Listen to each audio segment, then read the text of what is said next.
So, bottom line is this. I'm trying to run a city. We've got hundreds of municipal leaders around this state, in towns and villages, cities, county offices, who are trying to build local economies, strengthen jobs, and do the right thing for the people that they serve. We got tens of thousands of Wisconsin business owners who are working diligently and really not asking for any special favors like $100,000 or $200,000 from the state government for each job that they've created. So here we are trying to manage our municipalities, trying to manage our businesses, and we are continually undermined by state government. Let's go back over some principles that are well established, and these are not findings driven by political ideology. These are findings that are the result of research by conservative organizations that study economies and how jobs are developed. So, that said, new jobs are created by small businesses. New jobs are created by people who start out as small entrepreneurs. New jobs are generally created in smaller communities. Do not hold out large tax incentive packages in a race to the bottom to create employment. Or if you do, you get what we're getting in Wisconsin, which is a cost to the taxpayers of at least $200,000 per job and no guarantee that will ever be replaced. Now, if you got a 9 o'clock class and you slept in till noon, you can't go back and undo it. You missed the class. If you've got an 8:10 bus to catch to get to work and you stumble to the bus stop at 10 o'clock in the morning, you've missed the bus. So when you've got a state government that's been asleep for 6 or 7 years, suddenly they're confronted with these challenges of building an economy. And unfortunately, in some instances, it's too late. And what we're seeing here is an effort to buy our way out of the problem.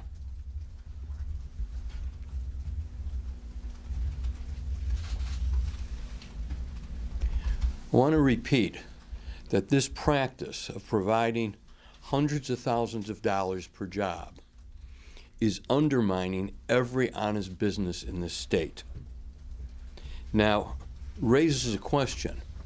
What could or should this kind of money have been used for?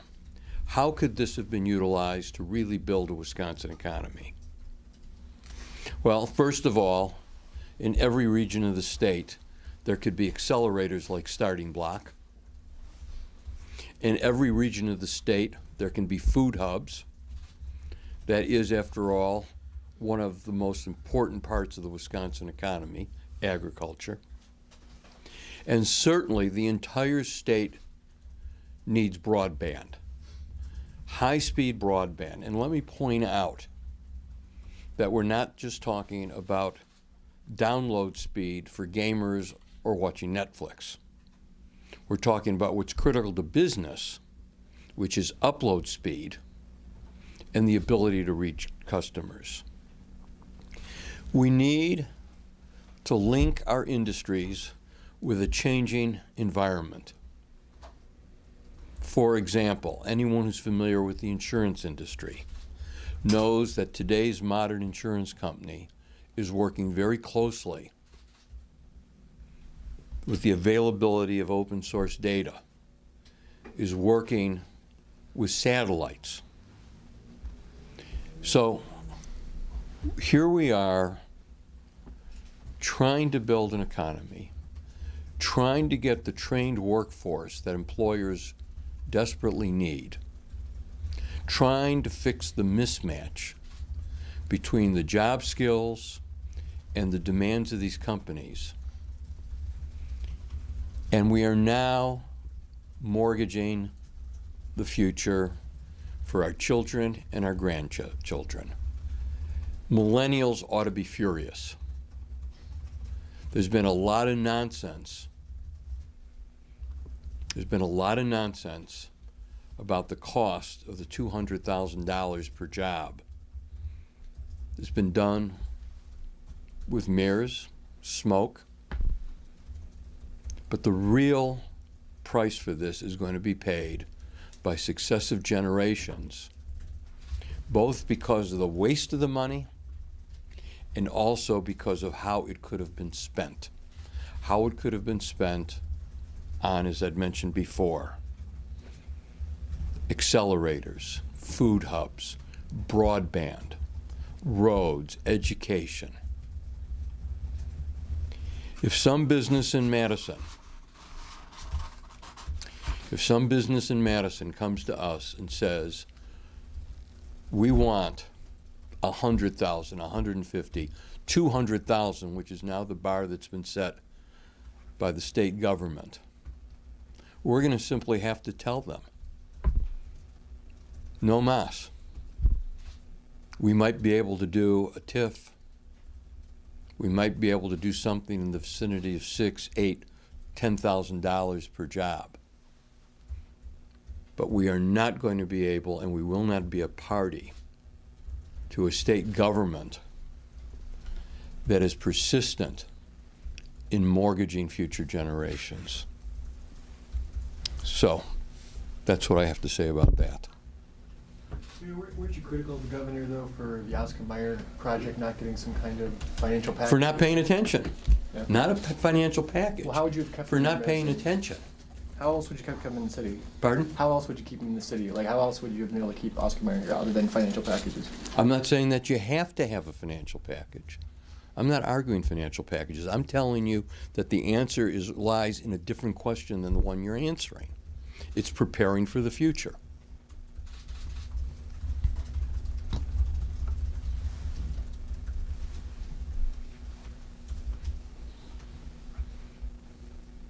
Can you go a little bit further into just what should have been done differently, perhaps, or how would you be more prepared? I believe that we did what was necessary in that situation. We suspected that because you traditionally see job cuts and job reductions when consolidations of large companies take place, that you go to the businesses and you find out what they need. You ask them those questions. It's exactly what the city of Madison did. The state did nothing. Same thing it did with Kimberly Clark. Nothing. Not till the last moment here, and now $200,000 per job.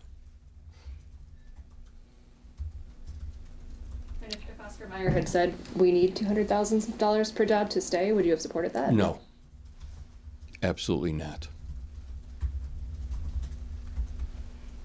And if you're doing the right thing in other aspects of the economy, you can absorb it. What's our unemployment? The biggest private company in the history of this city for a century has closed its doors. We're less than a year out. And what's our unemployment? If you're paying attention to the future, if you're paying attention to a changing economy, if you're paying attention to changes in technology, if you know where to invest, then you'll be successful. If you sleep through the bus, if you sleep through class, if you aren't paying attention, then you're going to be writing out checks of $200,000 per job. In the meantime, for a far more modest cost, the kinds of things I outlined before, what you could then have is more robust jobs, a more robust economy, and all that wealth, all the profits don't go out of state, let alone overseas. Imagine if we could create another 10, 20, 30,000 jobs throughout Wisconsin in businesses started by Wisconsin entrepreneurs. Anything on the state's current law is 7 cents on the dollar. Do you feel like that's enough or not enough? Say that again. The governor's talking about this 200,000 is coming from the 17 cents on a dollar. You would need to increase the amount Right. of money we give. It's currently 7 cents. Is that enough? Is that not enough? Is that too much? What do you think about the current law on that, on how much we give to companies for tax credits? I wouldn't go anywhere higher than the current law. But my dispute is not over 7, 8, or 9, or 10 cents. My dispute is, are you offering tax incentives, or are you doing something more intelligent, which is growing an economy for the future through developing a trained workforce, providing that broadband connectivity? Are you working with industries, with the latest practices? You know, to what degree did the governor bring in over the last 6 years the U.S. Forest Product Laboratories? What kind of work is the state doing to help use that as a center of building an economy around forestry? That's what's happening in other parts of the United States. Center for Disease Control in Atlanta. There's a whole bevy of industries built up around dealing with health and the challenges of disease. Is there a concern for you that this becomes then the precedent for offers to companies like That is- Foxconn? That this be a precedent is the most serious part of the challenge. I mean, it's one disaster to have wasted all of this money on one company at such an outrageous price. But as I said at the time of Foxconn, it's not just a bad deal, but it sets the floor for all future discussions that we're now going to be faced with this kind of expenditure the next time some business comes along and we're talking jobs. Has that business already come along? It's Kimberly Clark. Well, in the city of Madison, have you guys seen that with any companies? We've had businesses come along, but fortunately we've had a different kind of dialogue and a different kind of discussion. Exact Sciences. Yes, we did a TIF, and look what we got for it. It's a concern, but even since Foxconn, which was last summer, you're not seeing so far within the last 6 months companies coming forward with their. I think companies know. They know better than to expect the city of Madison to engage in this kind of primitive economics. But I mean, obviously, Neenah and Madison, Wisconsin are two different cities. I mean, is this somewhat of an inevitable for, smaller, more rural cities in Wisconsin? I don't think it's inevitable. I don't think it's inevitable if somebody had been paying attention. If someone had been paying attention 3, 4, 5 years ago, the discussions had been held then, it would be a very different matter. If they had made those investments in what you had just said in agriculture.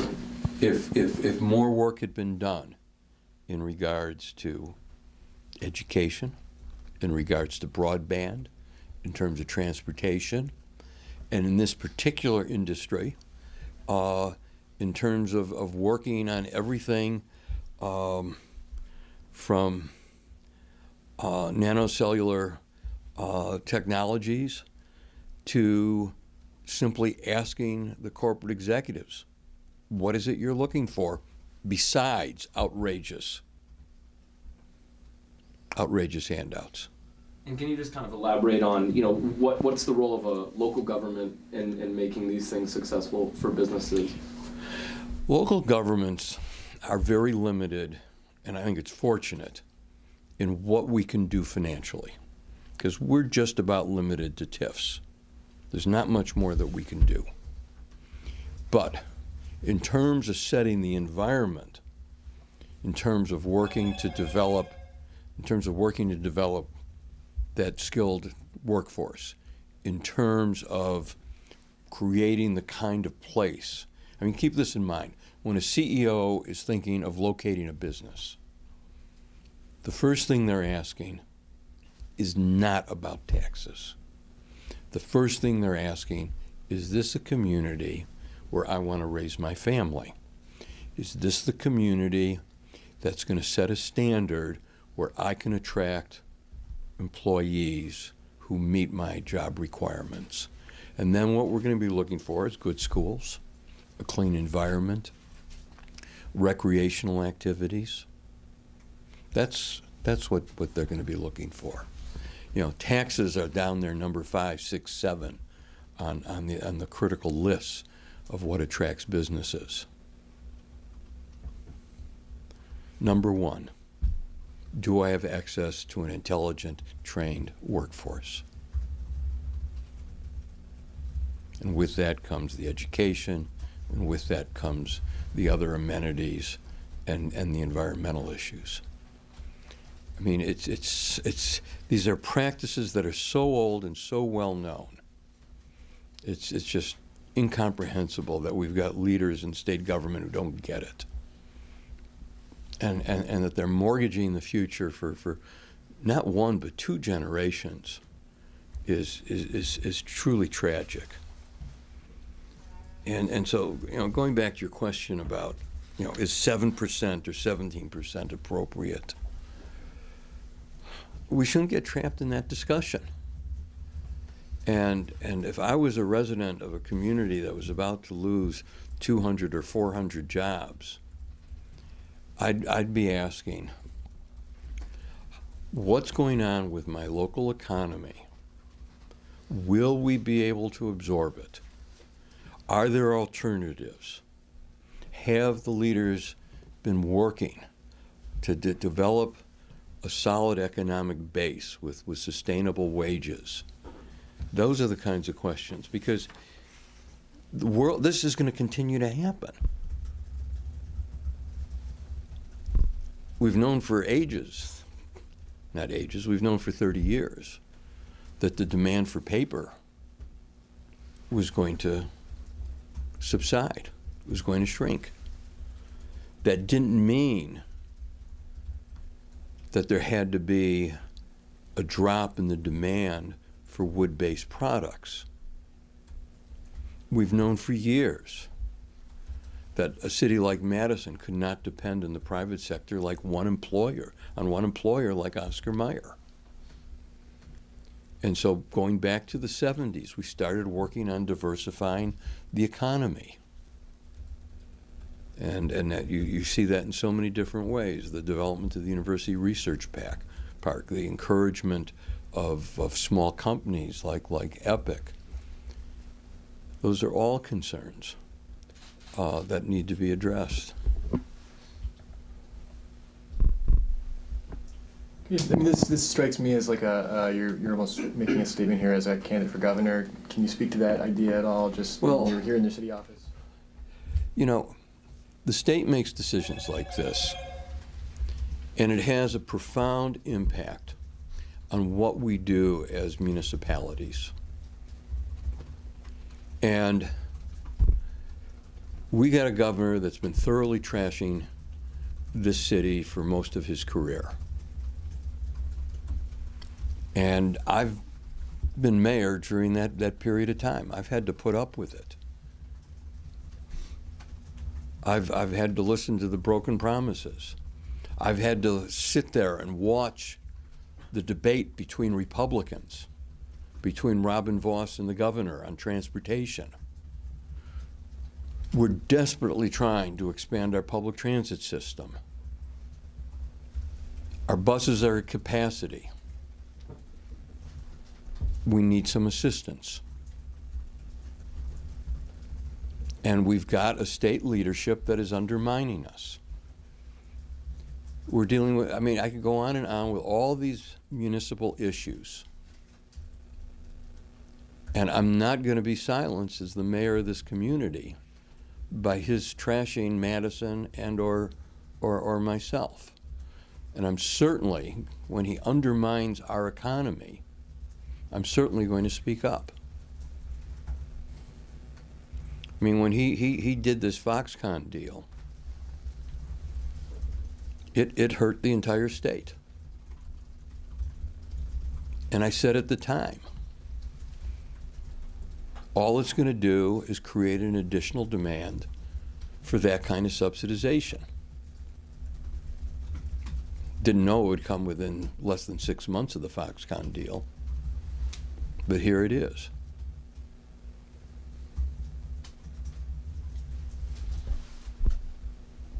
What do you do if this has become a new national precedent, though? I mean, you see this going on with, Amazon is thinking of building new factories. If you were to be governor, where would you go? You're absolutely right in raising the question that, are we going to start seeing this competition from state to state? First, Madison submitted a proposal, and in it, we made very clear, as we spoke about the attributes of locating in Madison and Wisconsin, we made it very clear that we were going to not open up a checkbook and get into that kind of a bidding war. And there's quite a number of other cities that sent that message to Amazon. Some cities, I can't recall which ones, specifically said, we are not going to even make a submission. Other cities who truly were in the hunt said, in effect, what we'd have said, yes, we're going to tell you about our attributes, about our transportation systems. We'll tell you about our environmental standards and our transportation systems, but we are not going to run away with an enormous subsidy to bring you here. And I wouldn't be surprised whoever ends up among the finalists, if they're as good a city to become the finalists, they probably are not going to write out an enormous check.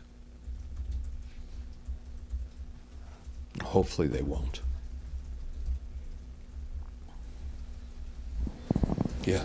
A little different topic. I believe you're planning on speaking on this tonight, but could you just kind of speak to your moratorium on the liquor license? If you This want to for buy, state if you want to street. buy liquor, go into the store, show your ID, make it clear who you are, in the bright lights, not in the shadows of a car. I think he was asking about the larger spread over the west side of the city, not granting new liquor licenses. Yeah. Is that? Yeah, not granting. Oh, new that's not on liquor tonight's license. agenda.